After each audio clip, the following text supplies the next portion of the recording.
Howdy again, everybody. Welcome to Schreiner University. My name is Ted Davis. We're going to have a sit down with Ted, and today we are talking with Hannah Thresher, who now has two jobs at Schreiner University. We held a Yep. press conference here today. And by the way, we're sitting outside and we're sitting near the beach volleyball pit, and we'll get to that in a minute. But it's January and it's 70 degrees here today.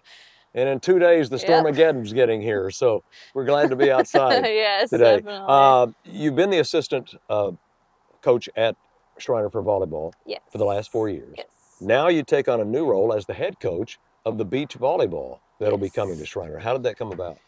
So I know they've been talking about it last couple of years, and it was something that I heard that they were bringing it to, and I got questioned about it, and I thought about it for a while, and I was like, this would be something that I'm really interested in. I played a little bit of beach in high school, and I've been here for the last 4 seasons, so I know kind of what it takes to have a successful program. What is the biggest difference between indoor volleyball and beach volleyball? Well, I think the biggest thing is that there's, two people playing on one side rather than the six. And so that's, of course, one of the biggest differences. But other than that, it's you're having to move in the sand instead of, on the flat surface, as well as, you kind of have to do everything. You got to pass, you got to set, and you got to hit. While in indoor, you kind of have certain positions for that. But for this, you kind of have to do it all. I ask you if it's tougher to jump in sand. Yeah. Seems kind of a dumb question, but it is, It isn't it? really is. Moving and jumping and all of that, it weighs you down a little bit more, just because of the way that you're landing on, the sand rather than on a flat surface. You don't have that kind of, that flat surface to really bounce you up there. You kind of have to land, and it weighs you down, and so it's a little bit tougher, that's for sure. Same rules in terms of number of hits to get it across the net? Yeah, so same number of hits. There's just a few different rules. They're a little bit, the doubles is a little bit different. For indoor, if you bring it all the way down here, it's a carry, but for sand, it's a little bit different. And the block touch actually counts as a touch. And so it's just stuff like that. Just a little bit different, but other than that, 3 contacts, same kind of rules there. When will you play your first game? So we have a club season right now, and so February 7th, we're going to ETBU, and then February 28th, we're going to play at Howard Payne. But our first official season starts in spring of 2027. Now, club sport will become an NCAA sport in time, right? So we're hoping so. Right now, going into the ASC this next year, we're going to be the first official Division III beach volleyball conference. So I think that will definitely make some headway as far as it making a national championship sport. So there'll be 5 teams in the American Southwest Conference. So it's ETBU, UMHB, us, and Howard Payne. So 4. So 4. I wouldn't be surprised if more, though, do add beach volleyball, just because it's such an uprising sport right now. Where do you find players? Can you find them at the high school level? Are there beach volleyball teams at high school?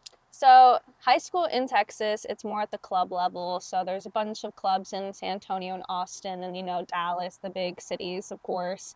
But the only states that really have it actually as a high school program is states like California, Florida, Arizona, and North Carolina actually have that. But otherwise in Texas, it's more of a club sport. We're sitting here now with 1 court. Yes. What's the long-term plan here? So nothing set in stone just quite yet. I know there's talk about doing it here, moving the court around to add some more courts.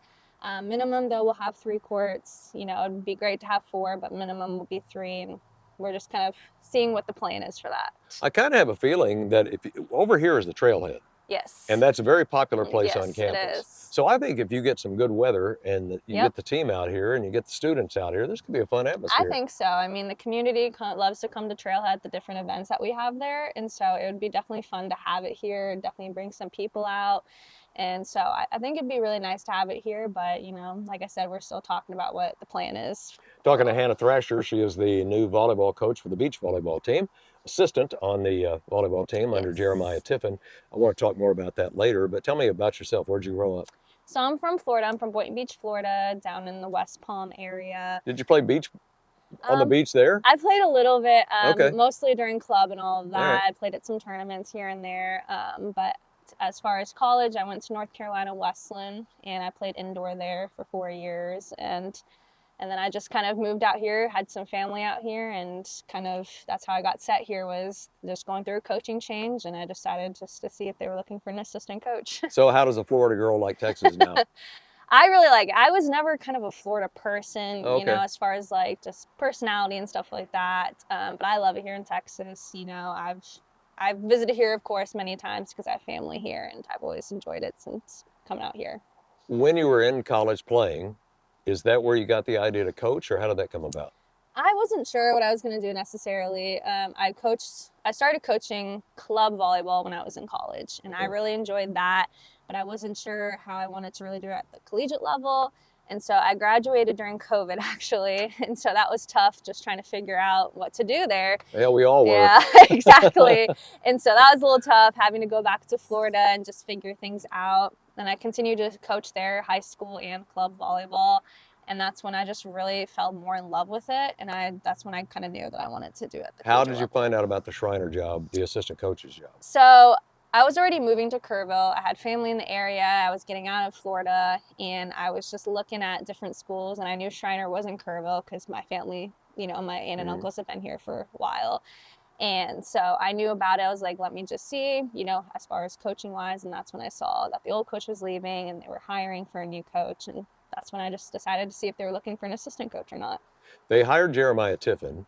Did you reach out to him, or how did that go about? Yeah, so I actually reached out to Jeremiah as soon as I pretty much got here, and just wanted to see if he had an assistant, maybe he was looking for a volunteer assistant, or if he was looking for a part-time assistant coach.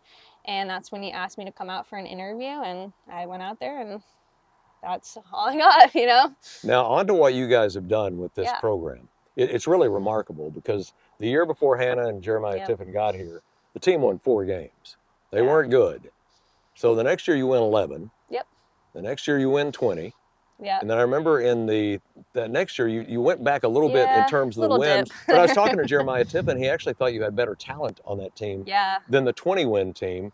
And this last year, it all came together.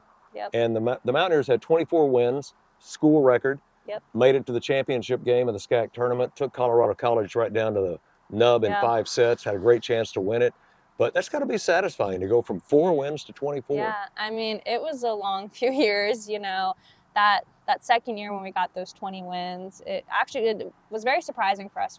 Going into it, we didn't think, we had a lot of seniors, that's been playing and all of that. And then people started buying into what we were doing there, but we didn't really think we were going to get that far until it happened. And then, of course, we lost a lot of seniors. And so that next year was a little bit of a dip, but I don't think it was anything bad. I think we had, like you said, a lot of talent on the team, and it was really great. And then this year we just figured it out, and, we have a lot of, upperclassmen. And so that just kind of helps there. Yeah, only 4 seniors graduated off that team. Now, Jenna Polymeraz, your libero is gone, and you're going to have to replace Riley Jones. Yes. But the heart of your team is coming back. Yeah. And that's got to be exciting. Yeah, I mean, we're going to have 5 seniors this next year, and they were the actual first recruiting class that we actually brought here, all 5 of them actually committing to us as a coaching staff, because Jenna she committed to the old coach prior to coming here. So we will have 5 seniors coming this next year, and they really really set the foundation up, as soon as they got here for this program. And I think even though we'll be still a little bit younger, we'll have some freshmen, sophomores playing and stuff like that. Overall, we're still going to have a lot of our seniors there. The biggest difference now in the 4-win year, and it's not hard to figure out, size is good in volleyball. So you've got tall girls now. Oh yeah, every year we've been trying to get taller and taller. I know that when we got here, I think Taylor Braxton was probably the tallest one. She was about 6'2", I believe. But we just want to keep getting taller. We had a girl previously that was 6'3", and so we got some tall girls now, and I think that's really important if we can just keep getting taller and taller.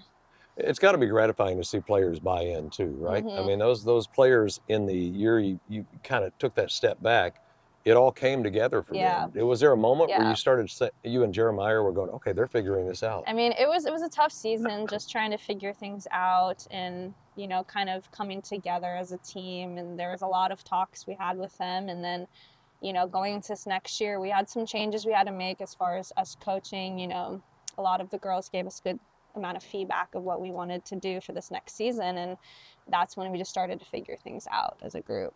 You've got Gianna Hilliard who kind of leads the Mhm. way.